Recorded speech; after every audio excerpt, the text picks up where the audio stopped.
Que Dieu vous bénisse, que Dieu vous bénisse, que Dieu vous bénisse. Nous sommes dans notre partie de l'impact de la paix du cœur dans le mariage. Bien-aimés, nous avons déjà énuméré beaucoup de points. La paix, elle est très importante dans le couple, bien-aimé. Vous savez, le mariage, c'est un endroit de refuge. L'homme sort le matin, il va rencontrer les difficultés au travail, il va rencontrer des pressions au travail. Quand il rentre à la maison, il a besoin de trouver une femme qui lui donne la paix. Une femme qui va seulement, non pas lui donner de l'eau à boire, mais une femme qui va lui donner et lui réserver la paix. La paix est plus que l'or. La paix est plus que le diamant. La paix a de la valeur plus que la voiture qu'on peut offrir à une femme. Si tu offres à ta femme une voiture et que tu ne lui donnes pas la paix après, elle ne sera jamais heureuse, elle ne sera jamais joyeuse. Ça veut dire la voiture que tu lui auras donnée ne représentera absolument rien. La paix a plus de la valeur que toute autre chose que nous pouvons imaginer sur la terre. C'est pourquoi, bien-aimés, il est important que vous puissiez vous donner la paix. Alors, je voudrais continuer sur le 8e point de choses qui peuvent favoriser la paix dans le mariage. Alors, dans la première partie, on a parlé de la confiance, de l'amour, de la transparence, de preuve de fidélité, de la compréhension et du maintien de l'amitié dans le mariage. Alors, je disais dans la première partie que si vous voulez vivre la paix du cœur dans les mariages, vous devez maintenir l'amitié dans votre mariage. Alors, la 7e chose qui favorise la paix dans les mariages, c'est le respect. Le respect. Oh, l'homme doit respecter sa femme. La femme aussi doit respecter son mari. Le respect dans le mariage, le respect dans le couple doit être mutuel. Il y a des hommes qui insultent leurs femmes et qui les insultent même en public, même devant les visiteurs, même devant les copines, devant les amis de la femme, même devant le sœur de la femme, devant le membre de la famille de la femme.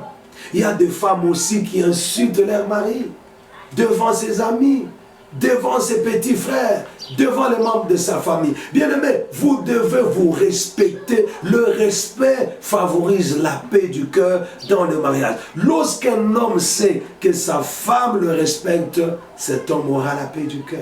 Et lorsque la femme sait que son mari la respecte, la femme aura la paix du cœur. Quel que soit le problème, quelle que soit la faute commise par votre femme ou commise par votre mari, maintenez le respect. Respectez votre femme, respectez votre mari. Ne traitez pas votre femme comme une moins que rien là. Non, respectez-la. Quelle que soit la pauvreté de la famille dont elle est issue, parce que vous l'avez épousée, vous devez la respecter. Il ne faut jamais l'insulter en disant « Toi, tu sors d'une famille pauvre, je t'ai ramassé, je t'ai lavé. » Non, mais Dieu utilise toujours un homme pour ramasser l'autre et les laver. Donc si Dieu vous a utilisé de ramasser cette femme, mais vous ne devez pas lui manquer du respect. Vous devez la respecter. Vous savez, les femmes aiment être respectées. Les femmes adorent le respect. Les femmes aiment être respectées. Cher monsieur, respecte ta femme. Alors madame, vous savez, aucun homme ne supporte une femme qui lui manque du respect.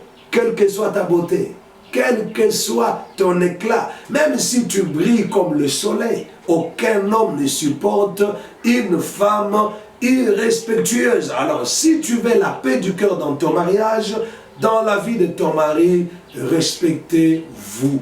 Que l'homme respecte sa femme, que la femme aussi respecte son mari, cela est très important. Alors, la 8e chose qui favorise la paix du cœur dans les mariages, c'est la vérité. La vérité. La vérité. Femmes, apprenez à dire la vérité. Hommes, apprenez à dire la vérité. Vous savez, beaucoup de couples sont bâtis sur le mensonge. Et le jour où l'homme découvrait que la femme l'avait menti, il y a des femmes qui ont eu des enfants avant le mariage, mais qui se sont mariées en mentant, en ne disant pas la vérité à leur mari. Et plus tard, le jour où le mari découvrira que sa femme avait un enfant avant le mariage, ça va briser la paix. Ça va ôter la paix, ça va voler la paix dans le mariage. Quels que soient les prix que vous devez payer, payez ces prix-là, mais dites-vous la vérité. Messieurs, les hommes, ils aiment beaucoup mentir. Les hommes aiment beaucoup mentir à leurs femmes, surtout quand la femme reste à la maison, lui va au travail, lui voyage, ils mentent beaucoup. Vivez dans la vérité parce que le jour où votre épouse découvrira que vous l'avez menti, ah, cela va briser la paix. Alors ne mentez pas votre mari avec votre téléphone, ne mentez pas votre femme avec votre téléphone, ne mentez pas aussi votre femme avec votre salaire. Vivez dans la vérité, dites-vous la vérité, même si cette vérité-là blessera l'autre, mais cette vérité, comme l'autre la découvre au travers de vous-même, la blessure ne sera pas forte. Mais si cette vérité-là, l'homme ou la femme la découvre par une tierce personne, ça va beaucoup plus blesser et la blessure sera incurable. Vous savez, beaucoup de couples ont été détruits, beaucoup de mariages ont été dissous le jour où l'homme a découvert une grande vérité que sa femme lui avait cachée pendant des années. Donc, vivez dans la vérité, dites-vous la vérité, elle favorisera les climats de paix dans le mariage. Alors, neuvième chose qui va favoriser la paix du cœur dans les mariages, c'est la facilité à demander pardon. La promptitude à demander pardon. La facilité et la promptitude à demander pardon. Bien aimé, beaucoup d'hommes le disent, beaucoup d'hommes le répètent, que leurs femmes ne leur ont jamais demandé pardon. Femme, comment vous faites pour ne pas demander pardon quand vous avez fauté, quand vous avez commis une faute, quand vous avez commis une erreur? Quand vous avez tort, comment vous faites? Pour qui vous prenez-vous lorsque vous ne demandez pas pardon? Votre mari vous présente votre tort, vous présente vos erreurs. Mais vous entêtez là pour ne pas demander pardon. Bien aimé, la facilité et la rapidité à demander pardon favorisent la paix du cœur dans les mariages. Lorsque votre mari, lorsque votre femme vous montre votre haine, vous montre les mal que vous avez fait, demandez pardon. Et la facilité de demander pardon. Celui qui demande pardon ne perdra rien, au contraire, il gagnera. Parce que quand vous demandez pardon, vous gagnerez la paix. Quand vous demandez pardon, vous gagnez votre femme, vous gagnez votre épouse et vous gagnez les bons climats. Les bons climats continuera dans votre maison. Alors, il est très important d'apprendre à demander pardon. Mais il ne suffit pas seulement de demander pardon. Il y a aussi des gens qui ne pardonnent pas facilement. Ça veut dire l'autre reconnaît sa faute. Il a la facilité de demander pardon, mais c'est l'autre qui est rancunier, c'est l'autre qui a un cœur noir, qui n'accepte pas de pardonner facilement, de pardonner directement. Lorsque l'autre vous a demandé pardon, pardonnez. Il y a des gens qui disent, en tout cas, pour ce que tu m'as fait, je ne te pardonnerai jamais. Non, même Dieu pardonne. Tout péché que nous commettons, Dieu pardonne. Dieu nous pardonne tout le péché que nous commettons en dehors du péché de blasphème. Le seul péché que l'homme a été interdit de pardonner, c'est le péché de l'infidélité de la femme. Ça, c'est le péché impardonnable. Donc, c'est que le blasphème contre le Saint-Esprit pour Dieu, c'est ce que l'infidélité pour les maris.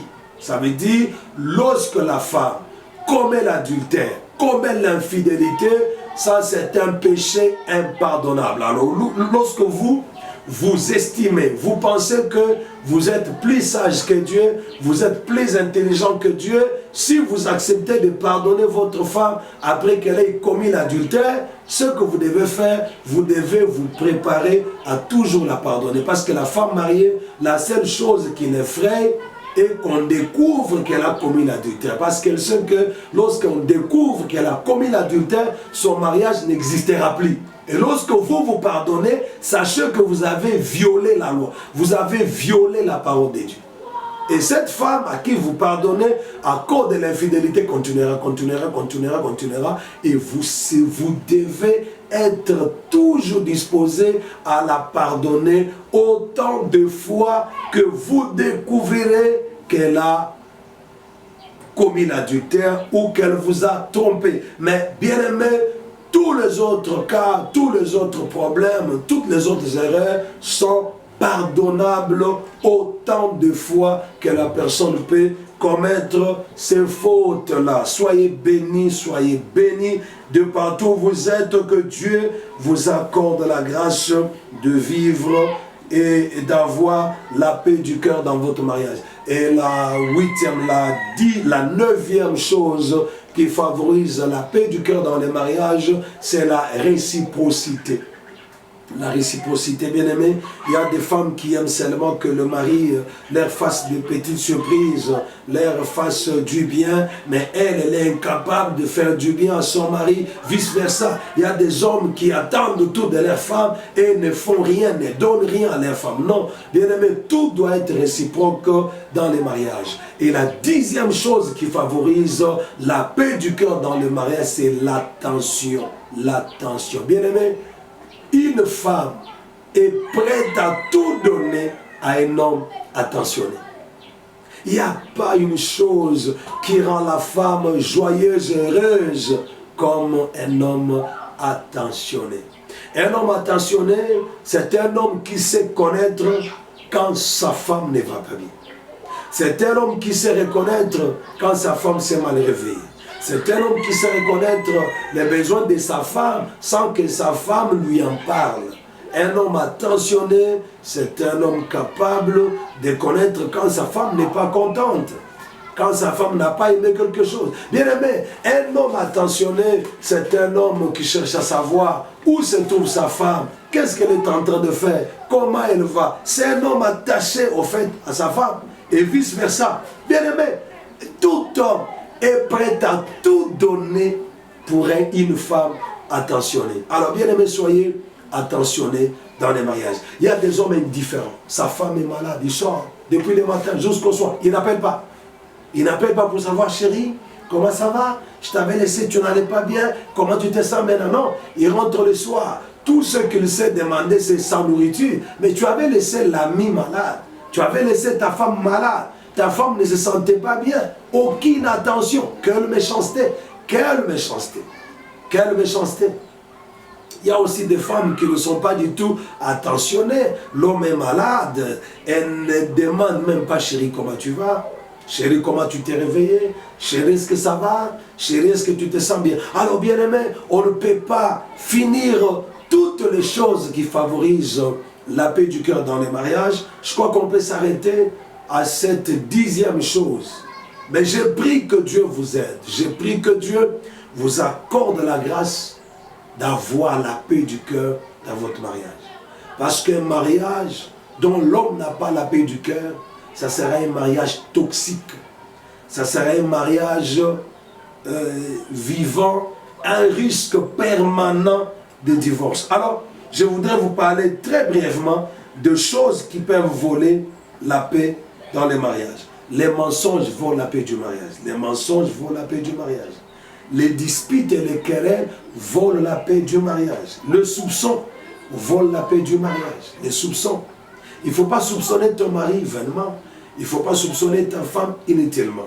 Il ne faut pas soupçonner. Alors je prie que Dieu vous bénisse, que vous accorde sa grâce, que sa main puissante soit sur votre couple, votre mariage, que Dieu vous donne à avoir la paix du cœur, que Dieu vous donne la capacité de donner à l'autre à votre femme ou à votre mari la paix du cœur. Dans le nom de Jésus, nous avons ainsi prié. Amen. Soyez bénis au nom de Jésus-Christ.